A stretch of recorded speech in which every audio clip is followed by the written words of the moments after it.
Hello, and welcome back to another episode of Openly Expressive. I'm your host, Naisha. Today I'll touch bases on a topic of autism. It's Autism Awareness Month, which will be renamed Autism Acceptance Month. So I ask that you guys accept people with autism. I'm a mom of a beautiful 12-year-old girl who has autism.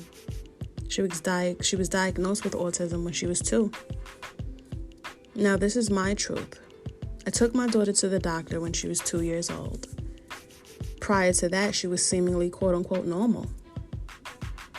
She was hitting milestones that children hit in her age range. She was talking, she was walking, she was exhibiting signs of quote-unquote normalcy. It was up until I took her to the doctor, and the doctor asked, "Would you like for me to give her the influenza shot?" My reply was, "Is that the flu shot?" "Yeah, it's the flu shot." My response was no. Unbeknownst to me, she administered the dose anyway, and months later, a second dosage. I only found these things out because she put it on my son's vaccination chart, which leads me to believe that she was being very deceptive from the moment she asked me, can she administer it? That same night, my child has exhibited signs that were not normal to what she was prior to getting it. She seemed to have been having a seizure, became very aggressive and violent, just things that were out of the ordinary. Now, I know people say vaccines are here to help. They don't hurt. I mean, I've gotten the COVID vaccine. I'm fully vaccinated, and I have had nothing but negative side effects from it. My eye twitches, my body flutters, my face feels like it's going to the other side. I have aches. My ear has been wet, itchy. My chest has been hurting as though I'm having a heart attack. So people can't possibly tell me that vaccines are always safe. When I was 7 years old, I gotten vaccinated, and I've had an autoimmune ever since. So how could someone possibly tell me that vaccines always help? They don't hurt. That's BS to me. My child has not been normal, quote unquote, since being vaccinated. I have to have an escort with my child at all times so she doesn't run away. Can you imagine what life would be like to have a child and you can't ask them how their day was and receive an answer? So I have to put a GPS device on her so I can listen to her surroundings and make sure she's not being harmed. Make sure she doesn't run away, and in the event of, God forbid, I would be able to find her, hopefully in time enough to save her from whatever she would have gone through if I didn't have that on her. These are precautions that I have to take in reference to keeping my child safe. I haven't felt safe for her to go to school in the beginning of her being school-aged.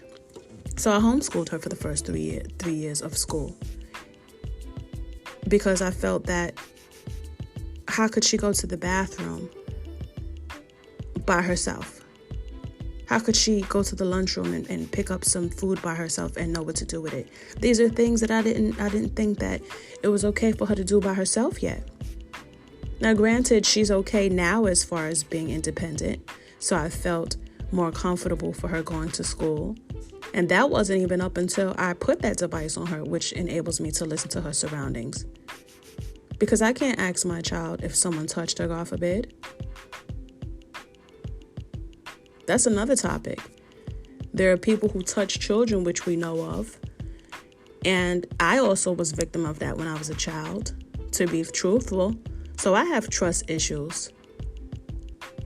I don't want a lot of people around my children, especially my daughter, who can't tell me who was in the company of her. It's quite hard to be a parent of someone with autism because day to day, their temperament changes. One day she's up, another day she's down. One day she's smiling, another second she's in the corner crying her eyes out, and we don't know why. It's because she's going through mental anguish, and there's no remedy to help her. You see, with us, when we go through any type of ailments, trauma, hindrances, we're able to verbally express it Can you imagine that being bottled up inside of your body and you're not being able to express it to anyone to gain help? That's what my child goes through on a day-to-day basis. When she comes home from school, I can't say, hey, how was your day? And she gives me a response verbally. I can only tell if her day was good or not by her smiling. I can tell if her day was perhaps not so well if she comes home with a frown on her face. When she's on the school bus and it's 70 degrees outside and she comes home with a coat on, very hot, she couldn't tell the person on the bus, hey, can I take my coat off? So she sits there with the coat on. And I have to reprimand everyone for allowing her to do so. She doesn't have it easy like we do, guys. People with autism have it very hard. There's a stigma placed on them. There's judgment. There are people who don't understand their needs. There are also people who don't care to get to understand them. I just ask that you guys be receptive for people who are quote unquote different from you. The world sees them as not being normal, abnormal. To me, I say, why? Because their characteristics are some of the characteristics that I think we all need. They exude kindness, understanding. They're non-judgmental. They're very forgiving. They have the sweetest soul of a person that you would ever meet.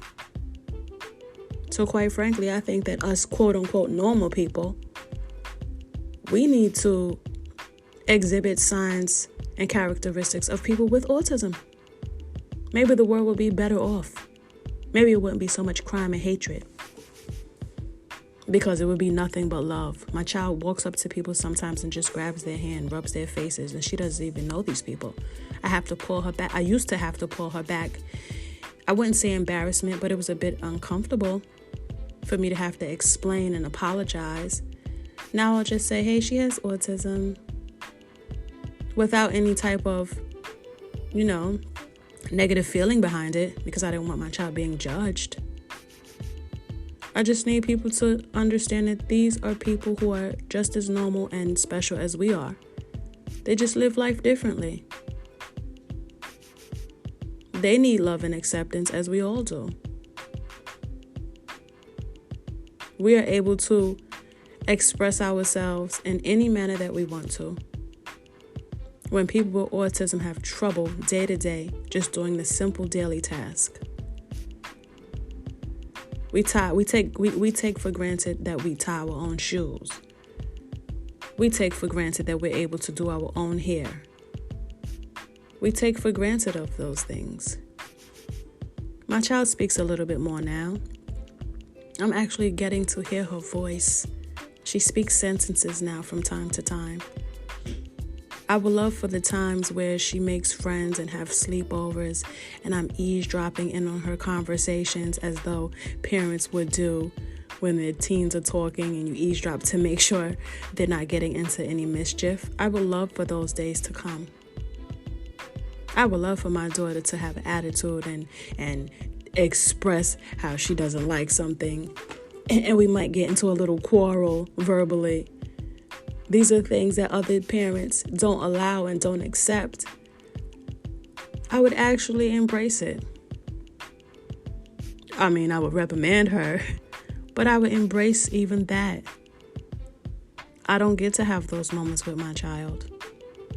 We don't get to talk about boys and fashion. We don't get to do those things together. We can't converse together in that way.